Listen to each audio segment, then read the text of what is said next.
In this episode, I travel to the Himalayan Kingdom of Bhutan, where I visit world-renowned Bhutanese author Ashi Kunzang Choden at her family seat of Ogyen Choling in the Tang Valley, Bumthang.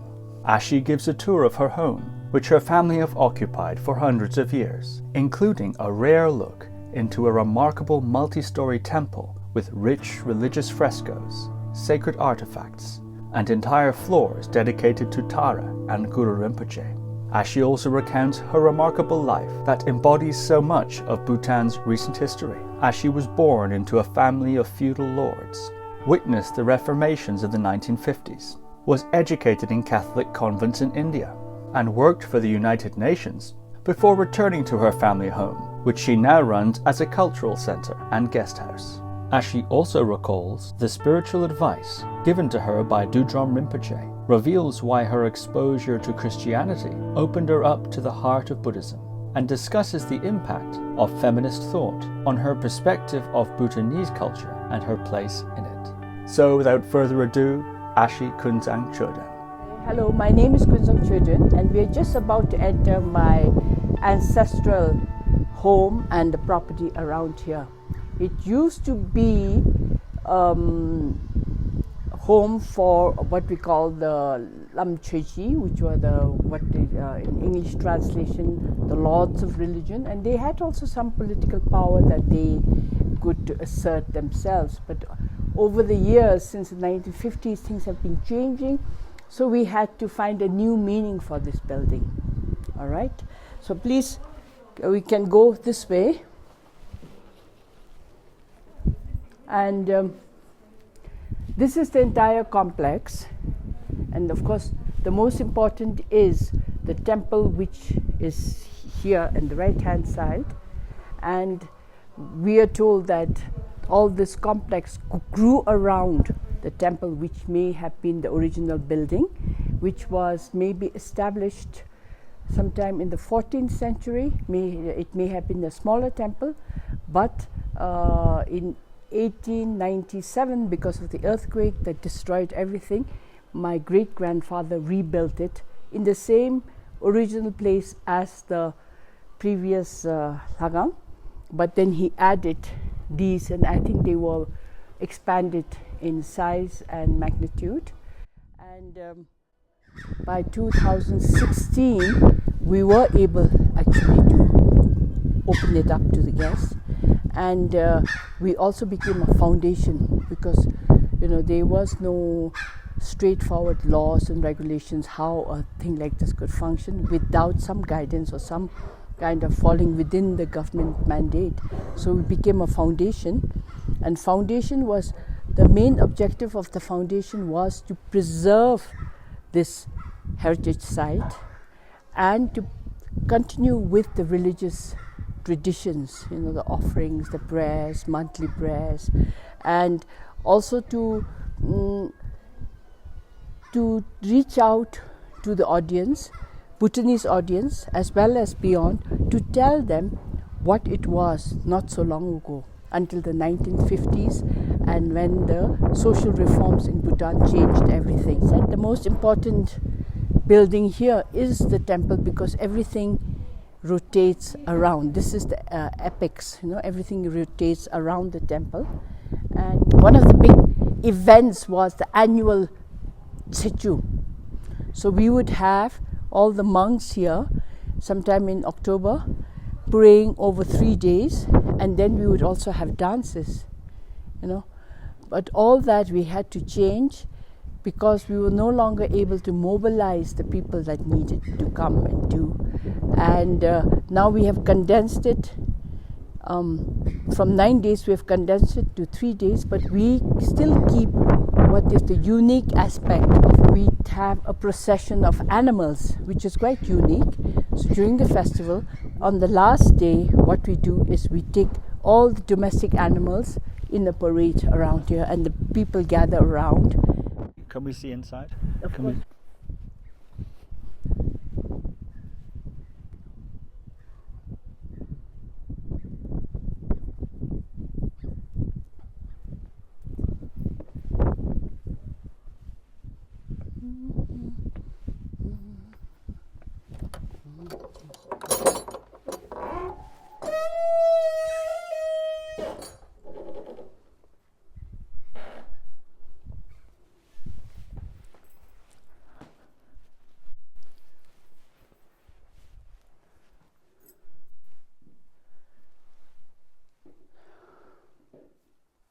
the main temple is upstairs, and the main icon in the temple is of Shakyamuni as an 8-year-old prince, and the representation here is supposed to be a copy of the Jokhang in Lhasa. If you have seen this temple and this Shakyamuni, then you don't have to go to Tibet.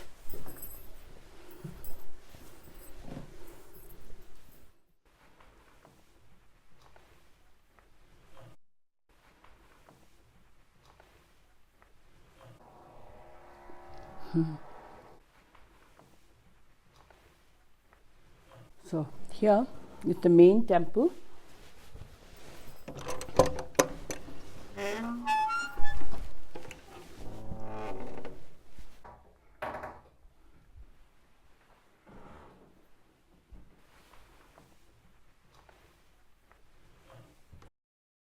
So there's Buddha as an 8-year-old prince. That's why he has all his adornments and his jewelry and everything, because afterwards when he wanted to seek the truth, he gave up all these. So you just see him here with everything as a prince. Okay, and here of course you see Guru Rinpoche, who is who we consider as the second Buddha in Bhutan, and next to him we see this treasure discoverer, Dorje Lingpa, yeah, from whom we claim to take our genealogical lineage. But before Dorje Lingpa came Longchenpa, and here's a Longchenpa who came from Tibet, created the 8 links, or the 8 centers in Bhutan. So he's really one of the most important figures for us. And Dorje Lingpa came later, but he had a long connection with his family, and this is his tulku, or his reincarnation, Chokten Gempo, who came again maybe 100 years later. And of course the one figure there is supposed to be Dorje Lingpa's father, Sonam Jamso. Yeah, so it's really the trilogy of the Dorje Lingpa. All right. And up there we have all the different Chodens and different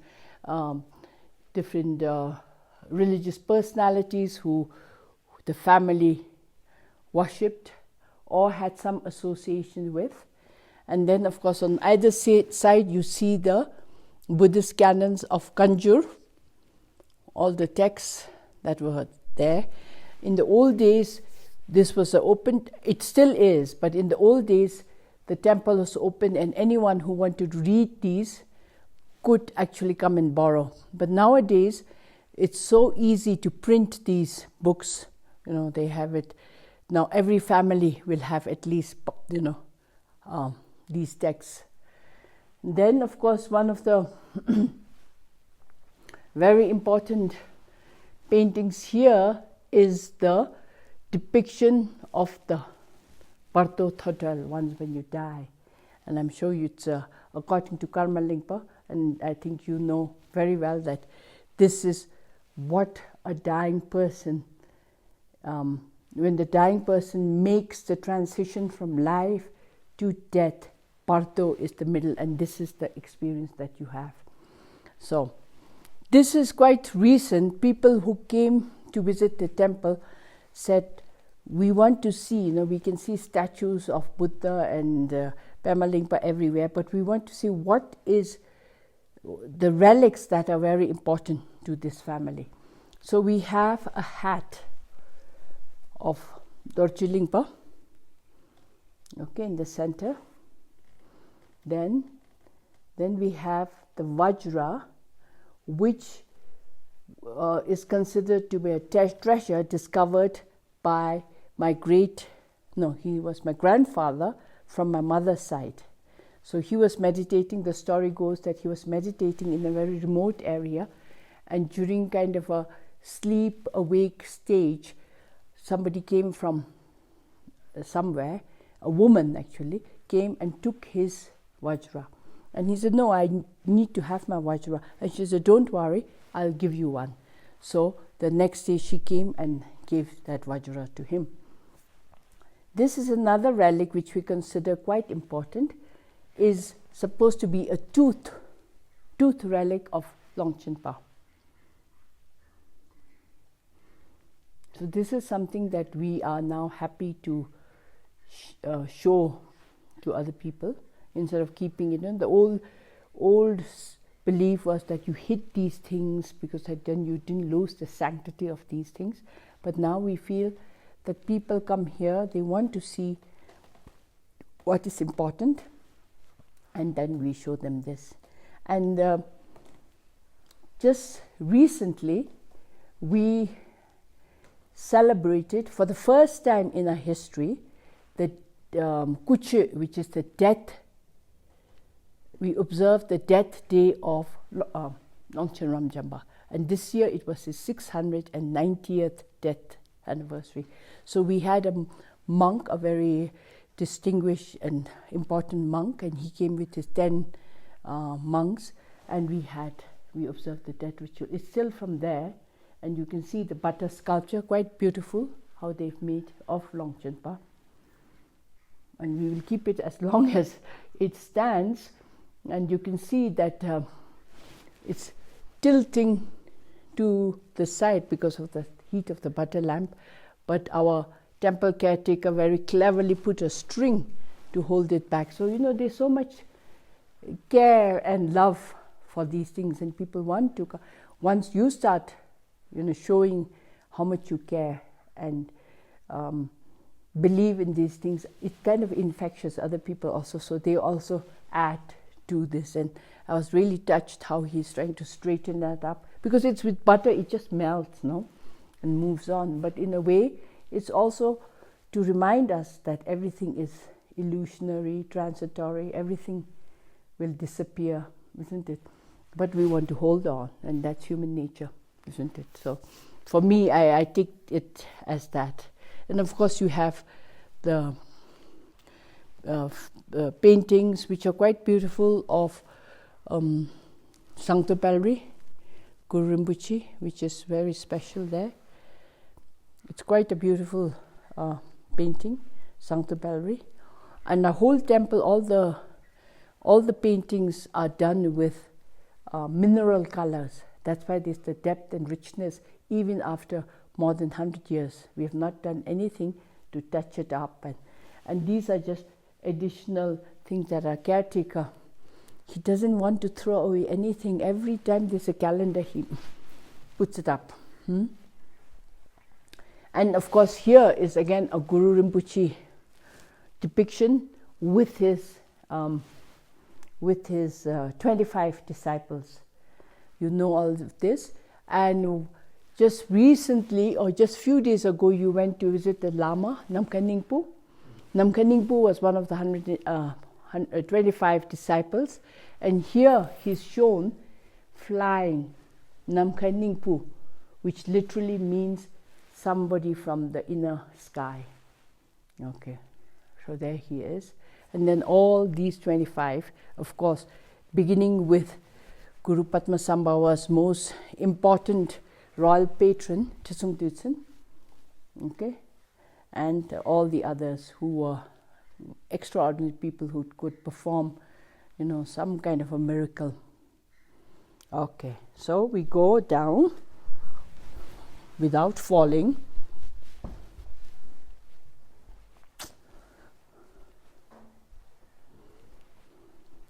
Since I'm already explaining the frescoes, actually we are not supposed to take pictures and all, but you're not using the flash, and I know you will not misuse it, so I'll just show you one of the treasures, is the Shambala panel. Okay, there are only 3 of these in Bhutan. One is in Tongsa Dzong, one is in Paro, in one of the palaces there, and this is the most elaborate and biggest, I guess, the whole wall panel. And you may know about Shambala. It's the Kalachakra. It's for world peace. And here the belief is that, there will be a time when we will be embroiled in wars and destruction and, caused by jealousy and aggression. I guess this is happening already.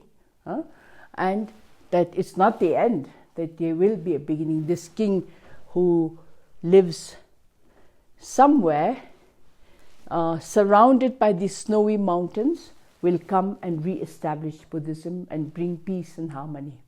So this is, all these depictions look quite ferocious, people killing each other and the destruction and things like this, but the hope of a new social order, order will come, and that is reassuring, isn't it?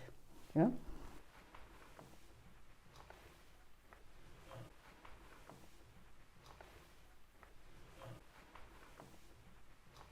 Okay.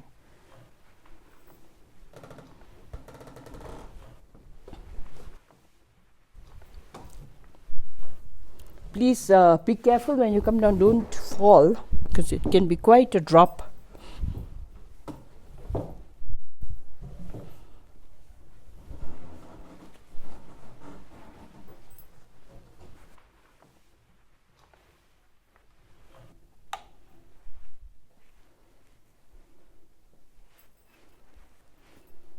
This is what we refer to as the Tara temple or the Döma, and it's a temple I feel really connected to, and I feel this is where I want to be. And most of the time, when I'm around, I spend some time with Tara here. Here's Tara and her 21. All her 21 manifestations. And what is so special about this Tara is that when she was the sculptor who was commissioned to make this statue was told to make the facial expression based on one of my great-grandmothers. So it's very, very special and dear to me. And this is Vajra Yogini.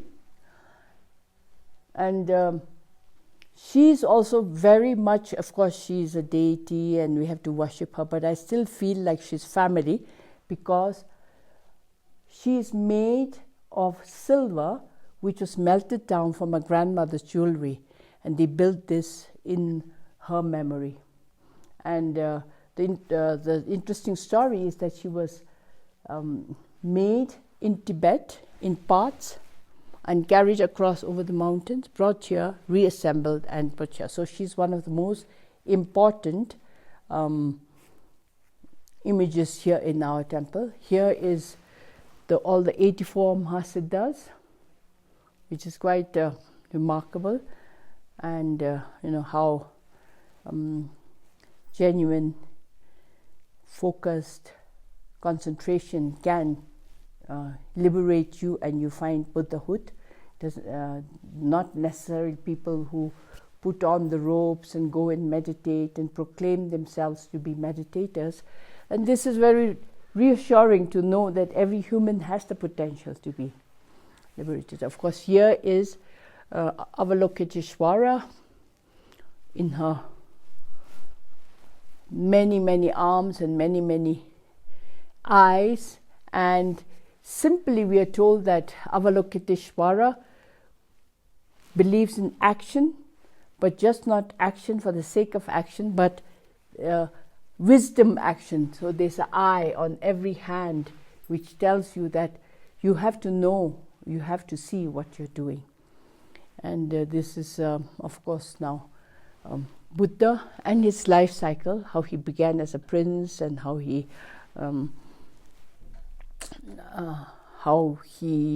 had all the pleasures of a prince, but then he found something was missing, and then he, of course, leaves his palace and goes to seek the truth. Okay.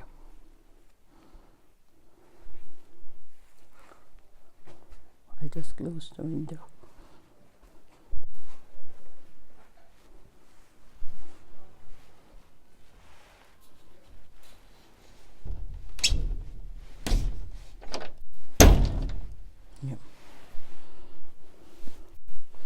this is often used by the village people. They come here, make performances, and especially for the ritual of Chu or chanting of the Tara mantra, the 21 Tara mantra.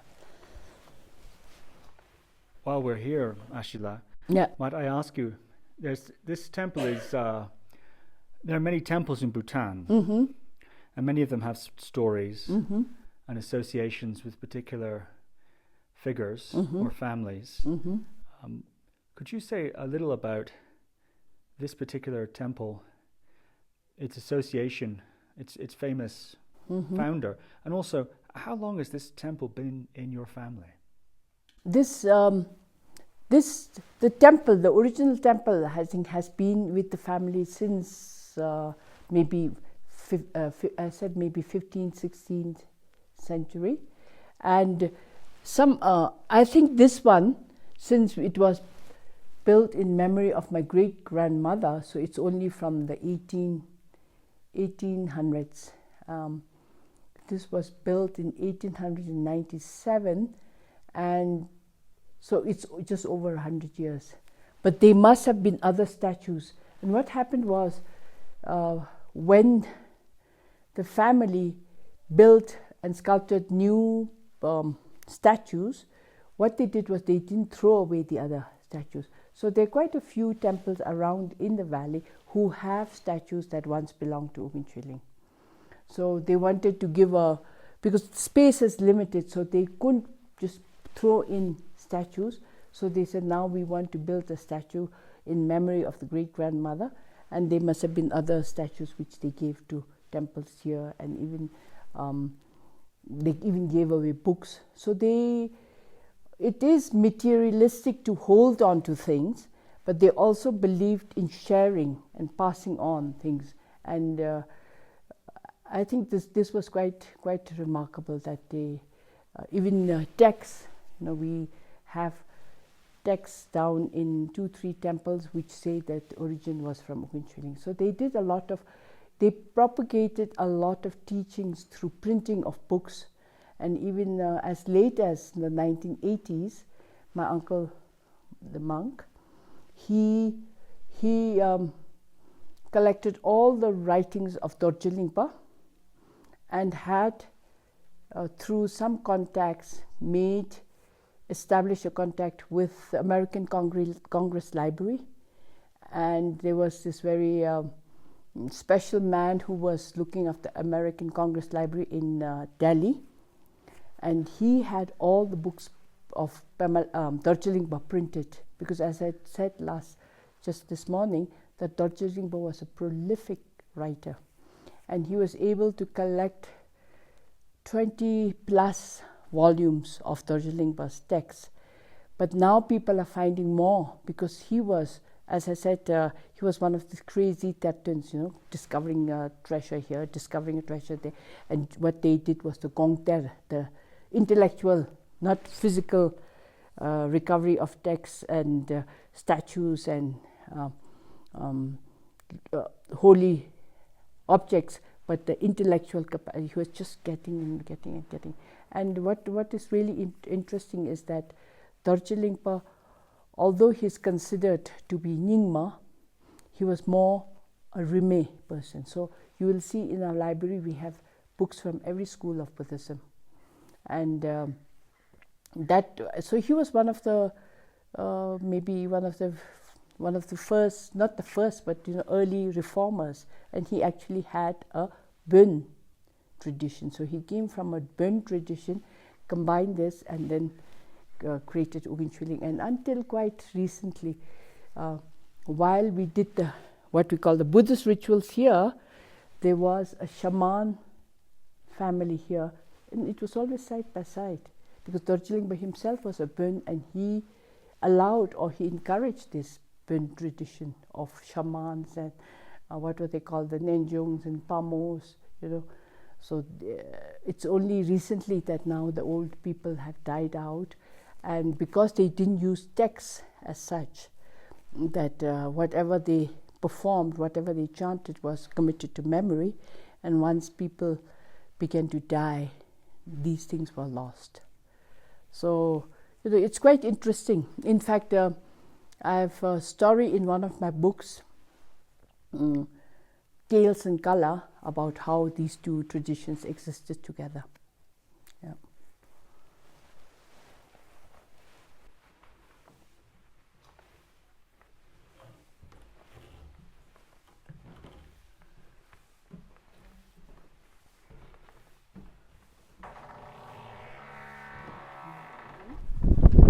It's the oldest building. It did not succumb to the earthquake in 1897. And we always use this building for hosting monks. And now we are still at the stage when we're thinking, how should we preserve it? Of course, we have protected it from the rain, but how to display this house to show their association to religious masters.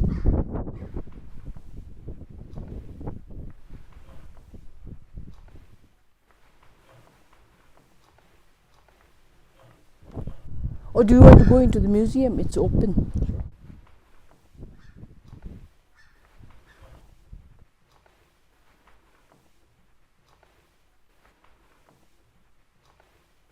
Here. So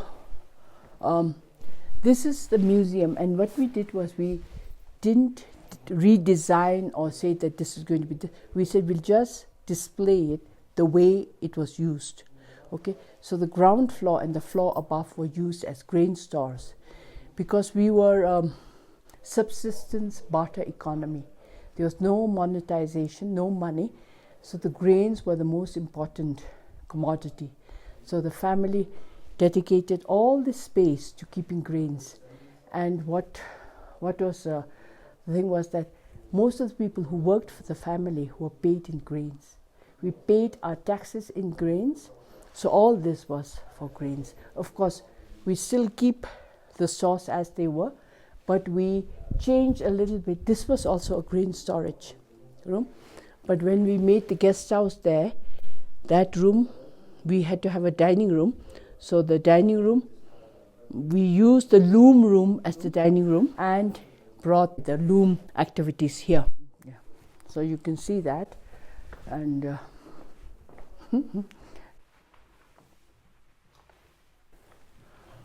so this has different things, and this is our latest edition, because this was one room that we had not done anything.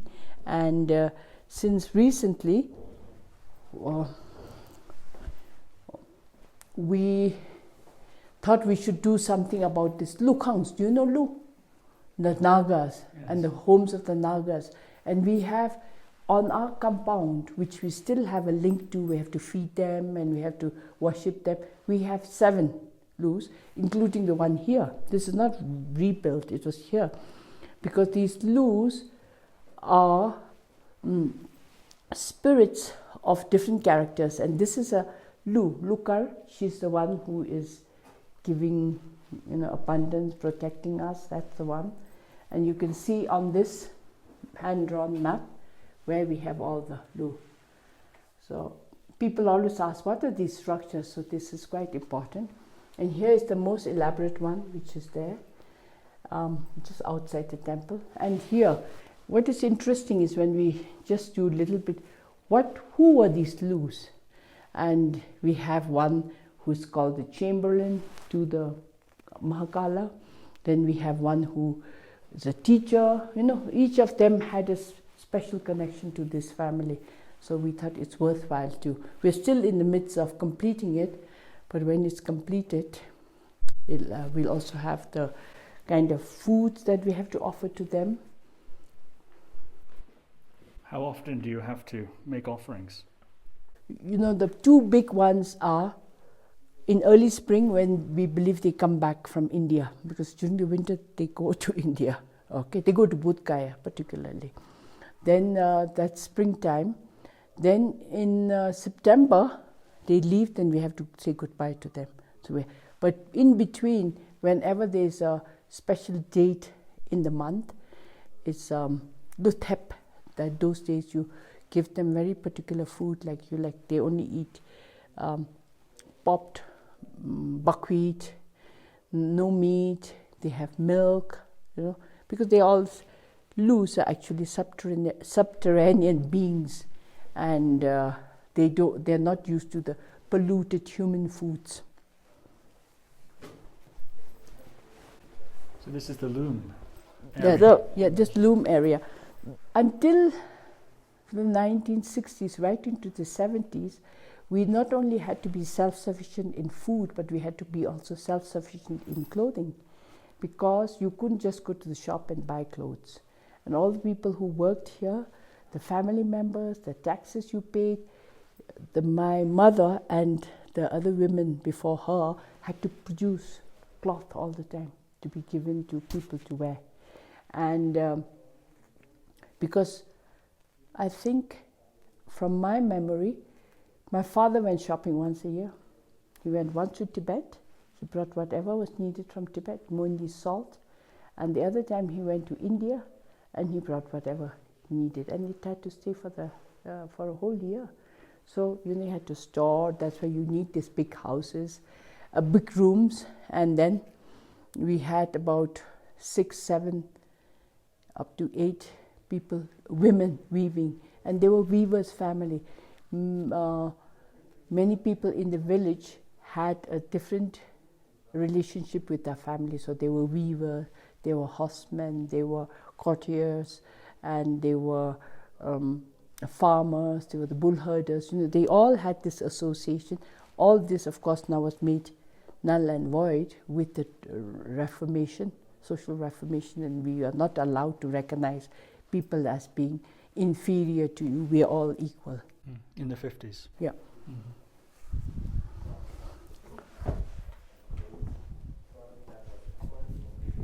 Do you want to go up? Sure. Okay. So this level was also for food storage. And you can see that these were the staple crops that were indigenous to this. The mustard was used as for oil, barley, wheat, and others, and this was what we had. Rice is very new, because until 2003, we couldn't grow rice here. But after 2003, we realized that it's much warmer. Global warming has happened. So now people are introducing new crops, which is potato and rice. Okay, and the dietary habits are also changing.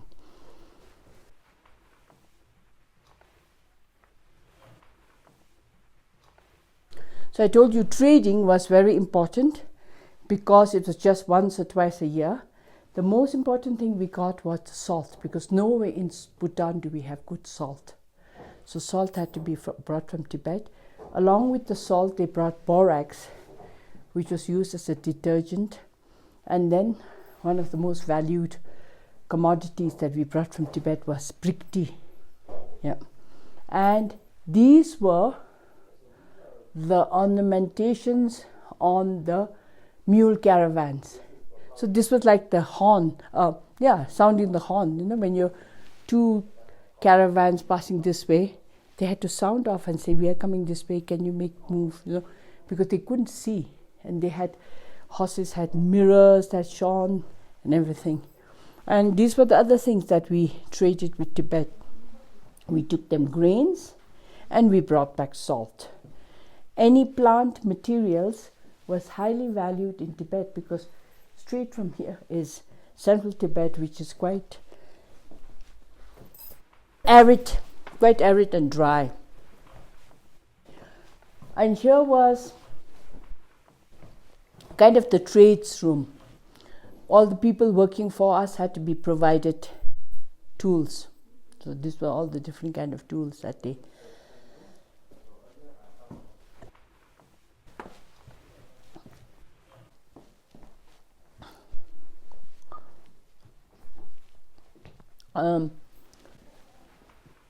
I told you that we only had locally grown grains, but families like us were privileged enough to have 2 estates. One in the temperate areas, this was a summer residence, And in the winter, we'd go to the subtropics, and we had a similar house and lot of property. Until the 1950s, before the changes, we would go every winter to the subtropics and bring back rice. So this was all for rice. And we were not only eating rice, but we were also exporting rice. And it's completely changed now. We are importing rice from India. This would be all full of rice, and all these baskets were rice containers. Yeah, so this was what would have been the kitchen, because kitchen was outside. This was also storage. So this was the kitchen, that was the distillation. We were always brewing alcohol. But the important thing was that the alcohol production was in the hands of the mother of the house. So because the food grains were what was used for alcohol. So she would say, okay, this much for food, and only if there's excess you do alcohol. And alcohol was not sold. So alcohol was not a big problem. Now it's a big, big problem, because we have all these distillery made alcohol, and liver cirrhosis is a big problem. Yeah.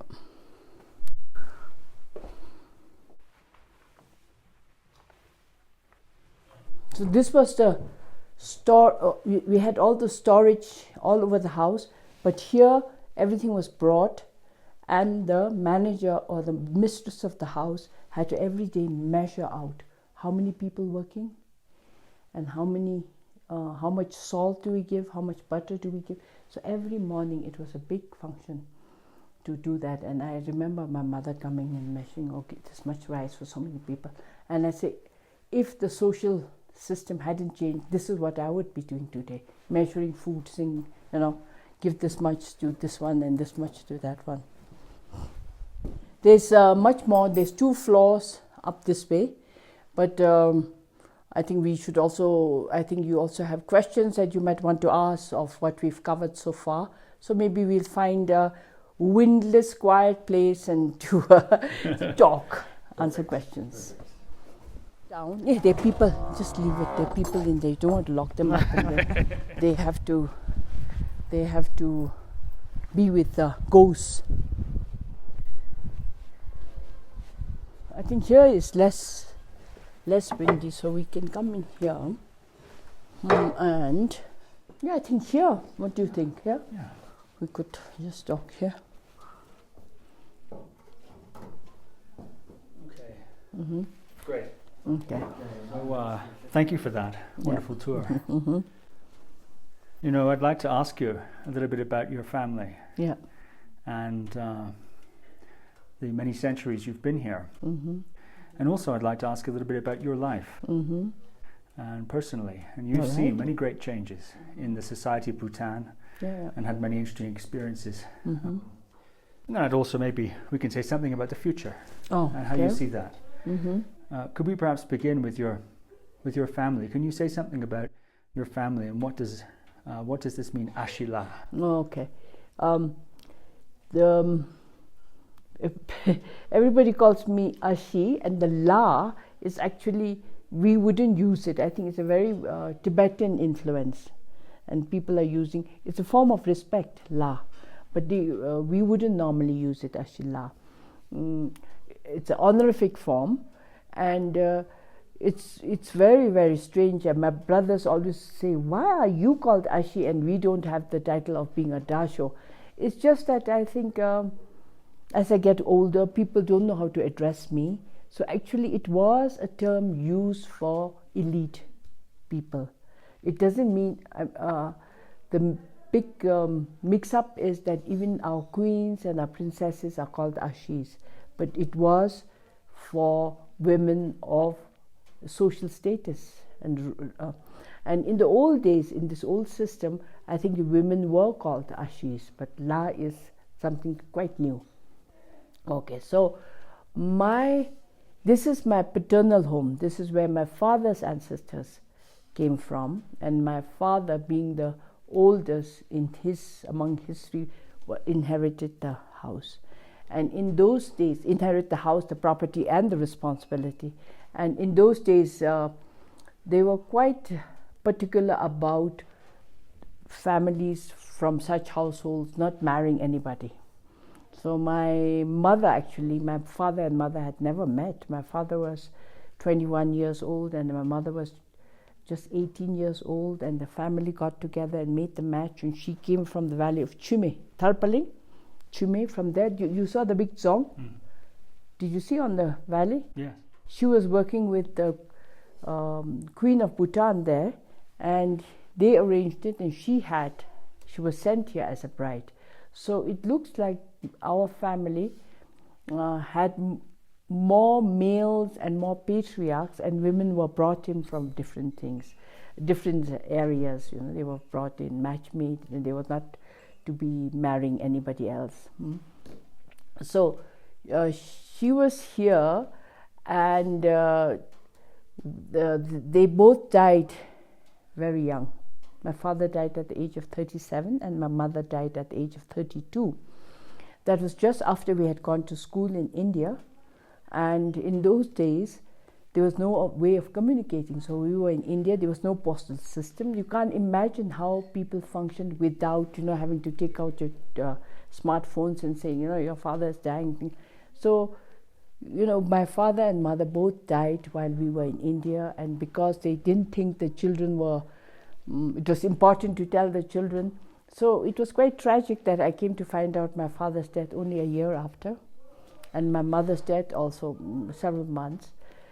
But even though our house was without our parents, I think the most impressionistic and the most emotional links to this house was the 9 years that I spent here. So even though we were in India, I was in India from kindergarten right after my college for 14 years, and quite far. I always referred to that as my cultural exile years, because I was just thrust into this culture and I had to learn. And at the same time, I knew this was where I belonged. This was my family. Could you tell the story of why it was you went to India? The reforms that occurred in the 50s when you were a child, and the whole culture changed before your eyes. Exactly. And then now you're going to India. What happened there? Why was that? Yeah. I think the Bhutan in the mid-1950s was still an insular, inward-looking, medieval kind of a society. And when the third king, the grandfather of the present king, came into power, he said that we cannot remain so. We have to change. We have to be more forward-looking and connecting with the rest of the world community. And how do we do that? Because until then, education was confined to the monasteries. People who went to study in the monasteries went there so that they could read and write, but for religion. Then there were few people who could read and write and could function as clerks and could keep documents, things like this. But other than that, there were no schools for children. Then the third king said it should be education, open to all.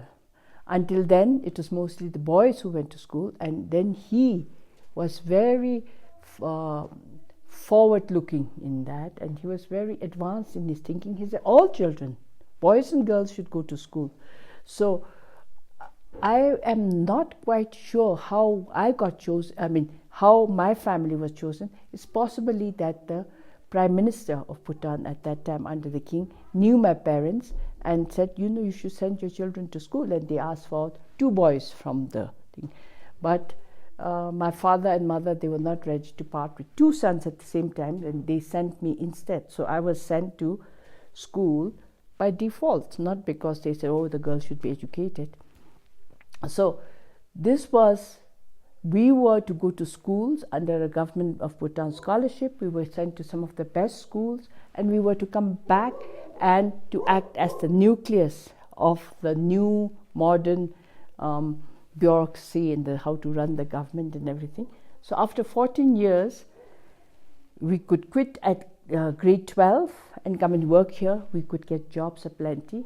And those of us went on, said we want to do an under degree, we could also do that. And when we came back, we could choose. It's so different. Now we have so many young people who have done so much academic studies and specialize, and they come back and they do not know what to do, because there are too many people, young people who are educated, specialized, everything.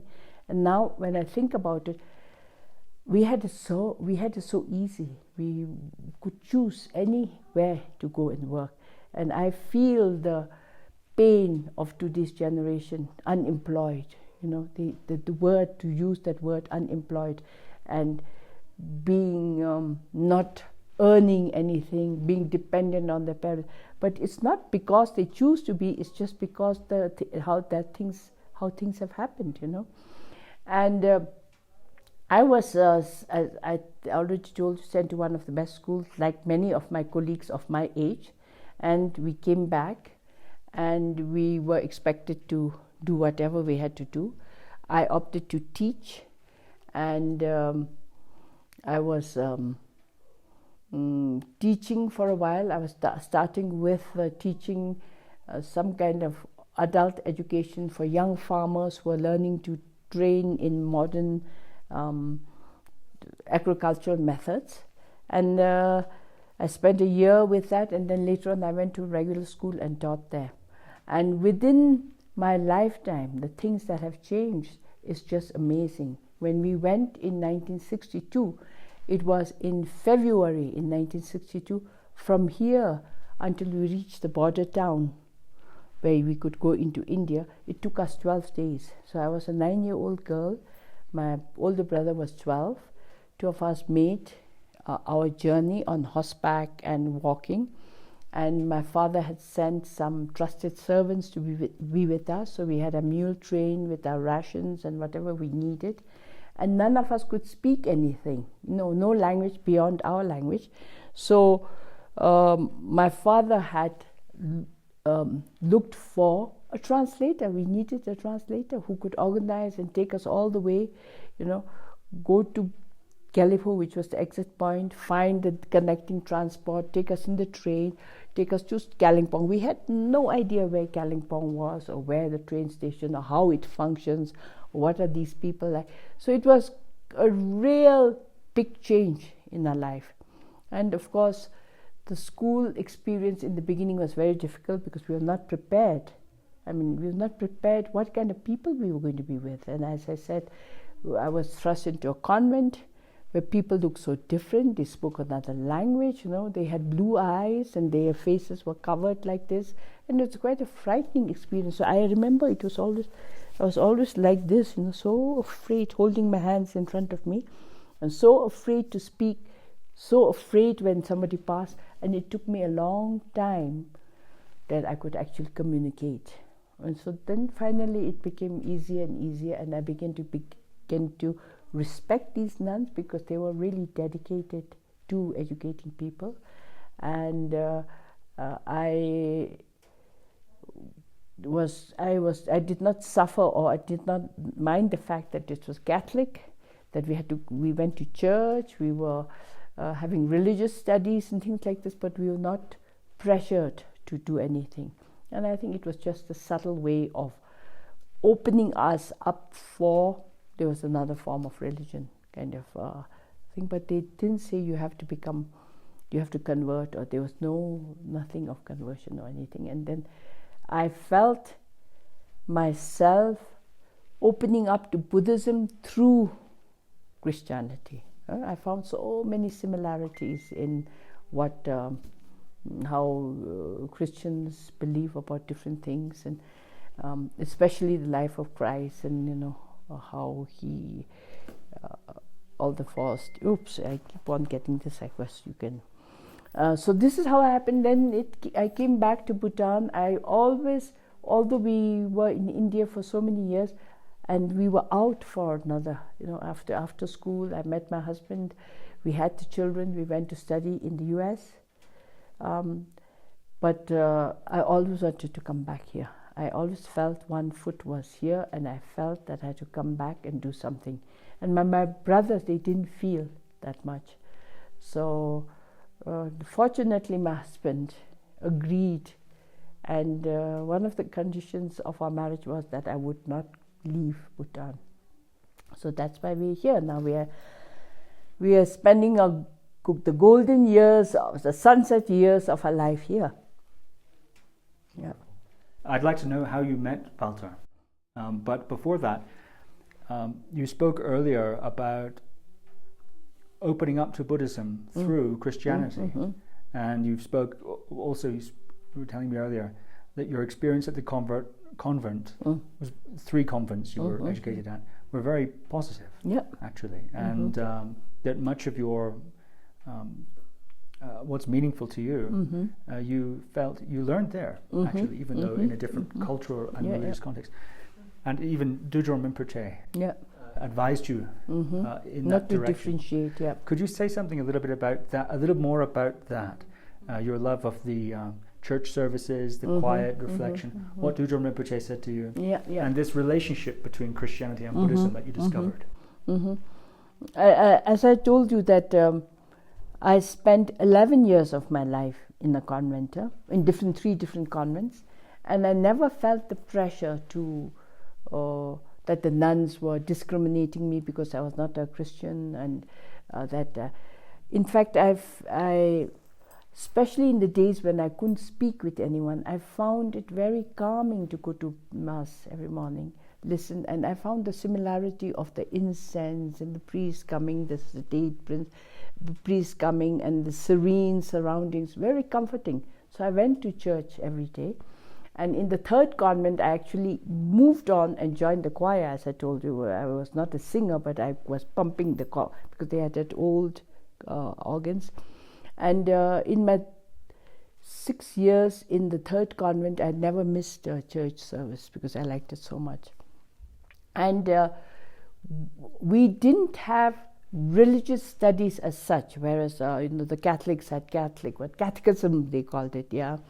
We had moral science, and these were really universal values being taught to us by the nuns. And one of the nuns who had once a week, one period of moral science, I think she had the biggest impact on me. And already in the 60s and 70s, things that I didn't understand, even respect for the environment, about displacing. I can remember examples of her telling us how just for people to be entertained and have fun, bringing polar bears to the heat of Calcutta and things like this. She was telling us these kind of stories, and we didn't realize it was just it was polar bear brought there and brought in Calcutta, lying on a block of ice. But now when I think about it, she was telling us what mankind was doing to, the environment, shifting people, doing things like this. And then I think the moral science was very, very important for me from there. And I think I learned a lot of universal values there.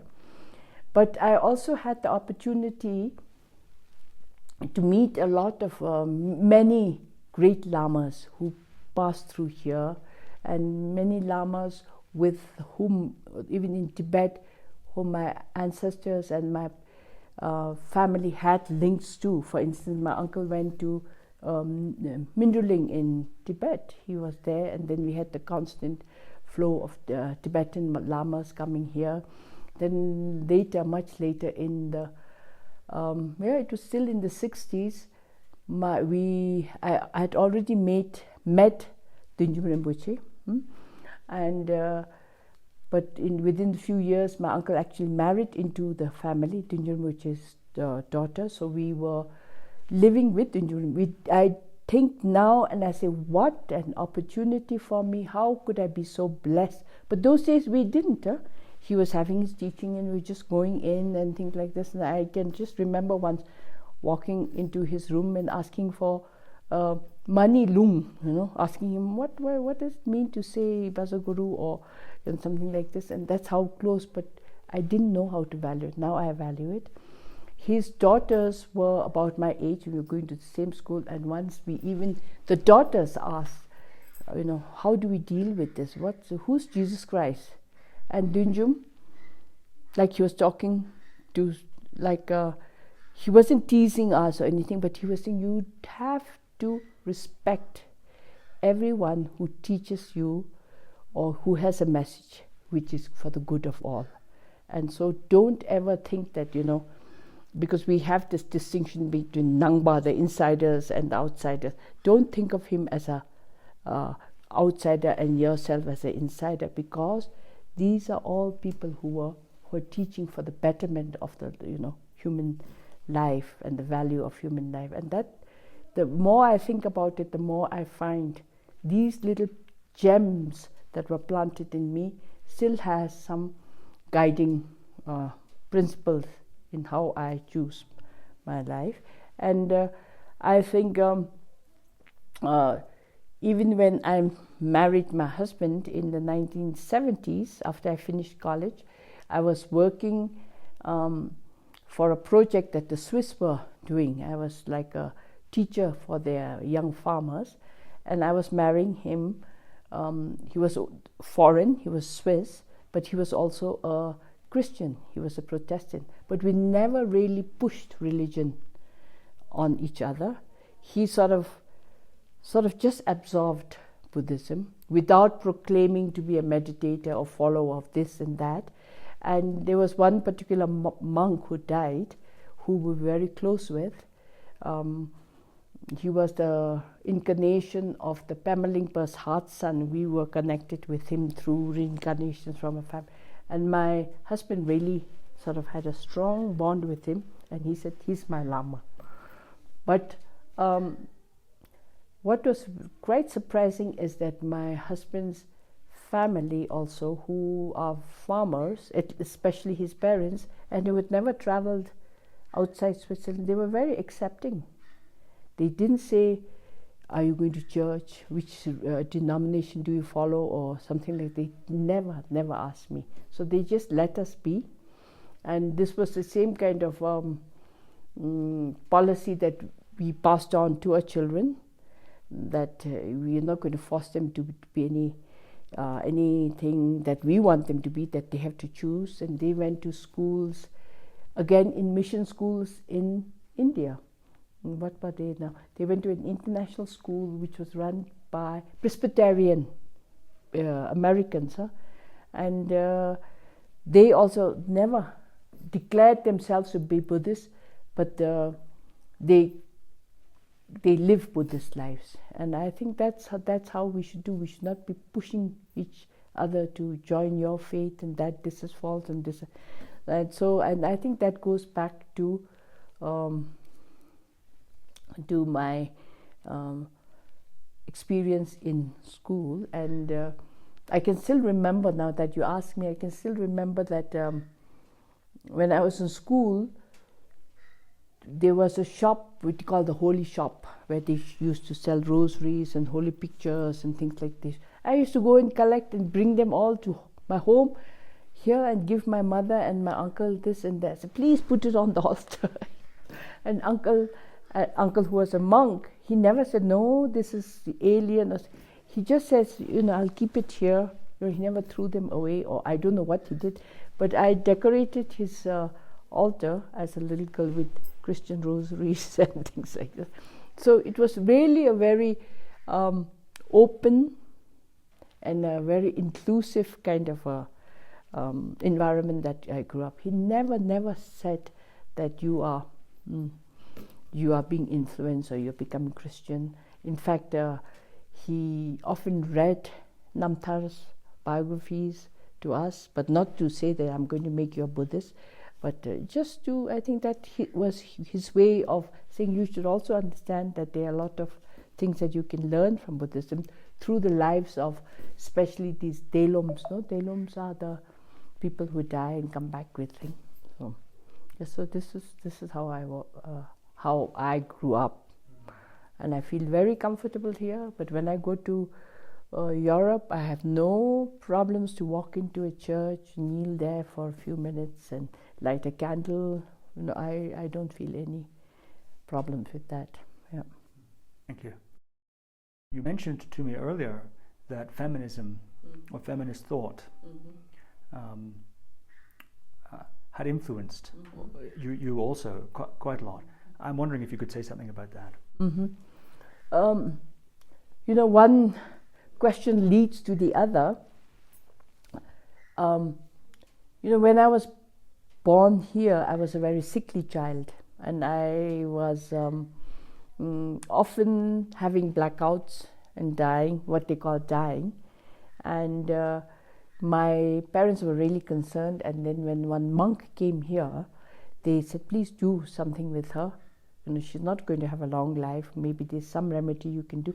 They turned me into a boy, because what they said is that this house had very few surviving girls, so maybe she should have been a boy. So until the age of 9, until I went to school in India, my hair was cut like a boy, I dressed like a boy, and I was given a boy's name. This, are you familiar with this very ferocious looking deity, Jigje Doji? So my name was Jigje, and I was treated no different, and it cured me. I didn't have these fainting fits anymore. So see, they just said I was the wrong person in the wrong body, kind of thing. So it was funny, and I felt a little kind of special, but I always felt very, very strongly feminine.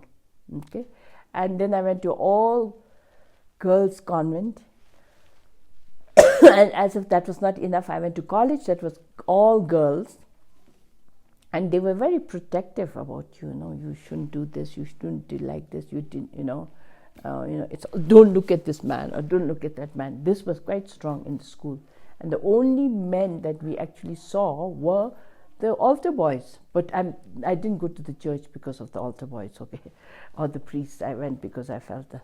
So this was the thing, but I accepted everything, that we were different, we were treated differently, our expectations were different. And throughout my years in school, all my relatives and well-meaning people, they just said, enough, you've done standard 5, that's enough for you. You've done standard 6, enough. What do you need? You can read, you can write, and you don't need to get educated. This really, it was kind of a challenge for me. I didn't know what it was, but I said I want to go further just because of that and see what it was. So after college, coming from this all-girls school and college, I left, and it was after I was in my early 30s when I went to the university in Nebraska. Yeah, I chose, just for fun, some women's studies classes, and that was a big opening for me. There was a lot of discussion. I had a very good professor who was a strong feminist, and I had classes with her that really shook me up, and say, think like this, look at this like this, and so that was a big influence. Then later on, what happened was I began to get interested in texts and books that were written by Western feminist Buddhist women, and that was the turning point in my life. And I could relate to them. They were coming from a scientific point of view, and they were looking at our society, and all the things that we accepted and didn't question were coming, hitting me. Now, is it really like this? Did you really, So I began to question myself, think of myself as being somebody who's quite fallible, somebody who could still change, somebody who could look at things differently. And I think even today I read, books on Mishisoge and Machi Clapton written in English, and that has really a lot of influence on me, inspiring, opening up new avenues, showing me new ways, avenues to go ahead. And I think I don't have many more years, but I still feel that I'm finding out about women, and I'm particularly interested in the silence of women here. You hear about big saints, this saint, that saint, but we hardly have any women, and that is really appealing. And I just told you that I'm really particularly interested in one woman from the locality here who actually was a yak herder. She lived in the mountains, and she went and disappeared for several years, and she came back as a completely changed woman, a big yogini with her look of long hair. Bhutanese women traditionally keep short hair. She came with long hair. She had a Guru Rinpoche's trident, and she was huge, and she just she was, completely somebody else. And I feel really inspired, so I'm on my journey to see where, how, what inspired her. And the little incidences and little stories we hear about her are just amazing. Like the time when she was approaching her death hour, she just called her daughter and said, "Just sit here by me. I'm going to die. Don't be afraid," things like this. And these are, they must be some amazing people, no? So to honor them, to find out about them, and hopefully document so that people and women especially find out that they are amazing people among us, or they were, and they may be still. No? And this has been, in many ways, the inspiration for a lot of your writing. You're one of Bhutan's most widely read and loved authors. In English. Yes. In English, because there are a lot of Bhutanese writers who are writing fantastic literature in Dzongkha and in Cheke, but I was lucky to be one of the few women published in English. Yeah. Could you say something about your writing career? You began, I believe, collecting oral folk tales and writing them down, and it's since gone many ways, many different directions since then. Yeah. The folk tales, as I said, I grew up in an oral society, and we didn't have books, we didn't have the cinema, we didn't have anything to watch. So the only way we could entertain ourselves in quiet hours was to listen to stories. And people told stories everywhere, traveling, sitting out. And I heard a lot of stories during my childhood. And in the years when I was in the convent, the first year when I was in the convent, and when I couldn't speak with anybody, and I feel completely isolated and alienated from everything, every night I used to tell the stories to myself, because there I felt very comfortable. All the characters that I knew came dancing back into my life, and I was happy, and that was the only time that I could relax. So when my children, who were born in Bhutan and went abroad, went to the United States, and when they were, children are very quick and sensitive, and they realized that they are not really Americans. They always ask, who are we? How do we tell our friends and teachers who we are? So that was the time I said, I have to write down the stories. So I wrote it down for my children, because I said there must be other children who are going through the same trauma as the same experience. So I wrote it down for them, but I got a little more ambitious, and as I worked on these stories more and more, I said, well, publish it. Maybe there's other children who'll read it, and that's how it started. That's the whole thing how it started. Yeah, and my novel is about a woman. Yeah, and then I have a following story which is also about women's stories, and I write for younger children now, because I feel you have to start them young. They're all reading Western stories, Grimm's fairy tales. They're reading all these different, watching Peppa Pig and programs from India, and you can't suddenly say, look, we have our story. I think we have to give them the opportunity to widen their experience of reading and stories by inserting our own stories and telling these children, you don't have, it's good you look at stories from others, but you have your own stories. Take pride, this is your story. And in fact, the last story that I wrote was for my granddaughter at the age of, when she became 4 years old. When she was going to be 4 years old, she was very interested in mermaids, and she was always interested in Little Mermaid and Princess Mermaid and Ariel and all. So her mother and her mother especially said, can't you write a story of our mermaids here?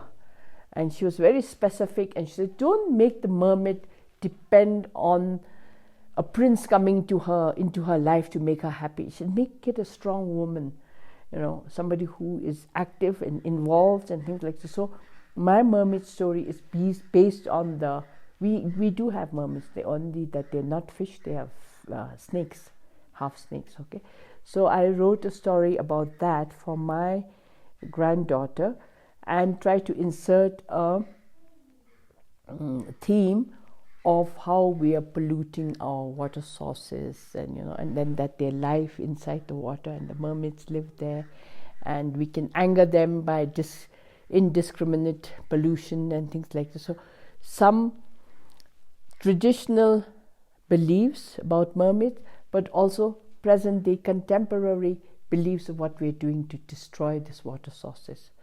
And now she's 5 years old, and she knows we have mermaids, our own mermaids. Yeah. Is there anything you'd like to say to finish this interview, to close here? Yeah, I hope.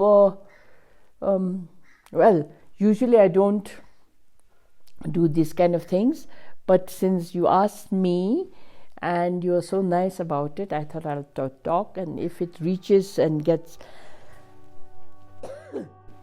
Some people get interested in what we're doing here. I think it's good for us, especially now coming out of the pandemic when everybody was so insulated and running away from everybody, to be able to reach out to people wherever you're going to show this, and people say, oh, that's the place I would like to visit and learn a little more. I think that's important. So thank you, Steve. Thank you.